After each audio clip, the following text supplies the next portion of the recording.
Saudara, saya yakin kita sepakat bahwa tempat yang paling tidak kita sukai dan kita tolak untuk tinggal di dalamnya adalah penjara. Penjara adalah tempat di mana kebebasan kita dirampas, langkah dan gerakan kita diikat, impian-impian kita dibuyarkan. Secara fisik kita terpisah dari orang-orang tercinta. Kita diberi label sebagai orang terhukum. Di penjara, jiwa kita diberangus dan menderita. Tidak ada yang bisa dinikmati dengan hidup di penjara. Karena itu, kita akan menolak berada di penjara sekalipun diberi fasilitas istimewa di situ. Penjara itu neraka, penjara itu kutuk. Bagaimana dengan Rasul Paulus? Saudara, sejarah mencatat bahwa Rasul Paulus mempunyai beberapa kelemahan fisik yang sangat serius. Paulus mempunyai penyakit rabun mata, kaki yang cacat sehingga ia pincang kalau berjalan. Ia juga sering mengalami sakit kepala yang datang tiba-tiba.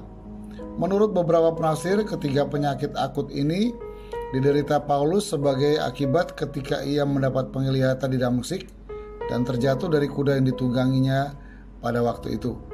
Kepada jemaat di Korintus, Paulus menyebut ketiga penyakit ini sebagai duri dalam daging.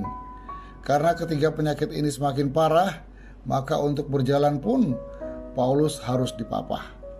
Bersama ketiga penyakit akut yang dideritanya itu, Rasul Paulus dipenjara di bawah tanah di kota Roma. Saudara, kalau kita membayangkan kesehatan Rasul Paulus yang memprihatinkan, tentu kita akan menganggap kalau penjara menjadi kondisi ekstrim yang sangat menyusahkan Rasul Paulus. Betulkah demikian? Ternyata tidak. Kalau kita menelusuri bagian dari kehidupan Rasul Paulus secara mendalam, kita menemukan bahwa ternyata bagi Rasul Paulus, penjara bukan tempat ekstrim yang membuat Rasul Paulus bersusah hati. Penjara justru menjadi arena di mana jiwa Rasul Paulus bersuka cita. Penjara bukan menjadi ruang bagi Paulus untuk mengeluh. Justru di penjara mulutnya penuh dengan syukur dan puji-pujian kepada Allah. Penjara menjadi tempat di mana Rasul Paulus benar-benar menikmati intimnya persekutuan dengan Allah. Penjara bukan tempat di mana ia mengeluh dan marah, tetapi justru tempat yang membawanya kepada kerendahan hati. Penjara bukan tempat di mana ia dibelenggu, tapi tempat di mana jiwanya bebas. Penjara menjadi jalan menuju puncak pencapaian cita-cita Paulus, yaitu menjadi serupa dengan Kristus dalam persekutuan dengan penderitaannya. Saudara, penjara juga bukan tempat di mana ia kalah, tetapi menjadi jalan yang membuat Rasul Paulus menjadi seorang yang lebih dari pemenang. Karena di penjara itu pula ia berhasil mengalahkan egonya dengan kekuatan Tuhan. Sehingga ia berkata, "Aku telah mencapai garis akhir, bagiku telah tersedia mahkota." Saudara, bagi Paulus, penjara bukan kutuk, tetapi berkat.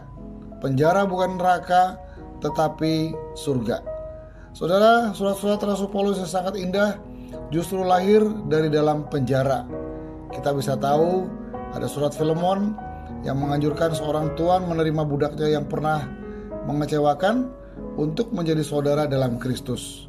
Surat Filipi menyerukan bersukacita dalam segala perkara. Surat Efesus berbicara tentang kekayaan surga. Saudara, apa kuncinya? Mengapa penjara bukan menjadi tempat yang menyusahkan Rasul Paulus? Kuncinya adalah di dalam Efesus pasal 3 ayat 18 sampai 19. Demikian firman Tuhan. "Aku berdoa supaya kamu bersama-sama dengan segala orang kudus dapat memahami betapa lebarnya dan panjangnya dan tingginya dan dalamnya kasih Kristus, dan dapat mengenal kasih itu sekalipun ia melampaui segala pengetahuan." Saudara, apa kuncinya? Kuncinya adalah keyakinan Rasul Paulus tentang kasih Allah.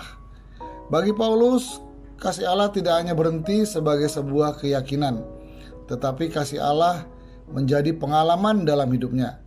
Saudara, di mana kasih Tuhan hadir dan berpihak, maka tempat dan situasi yang buruk sekalipun bukan lagi sebuah masalah.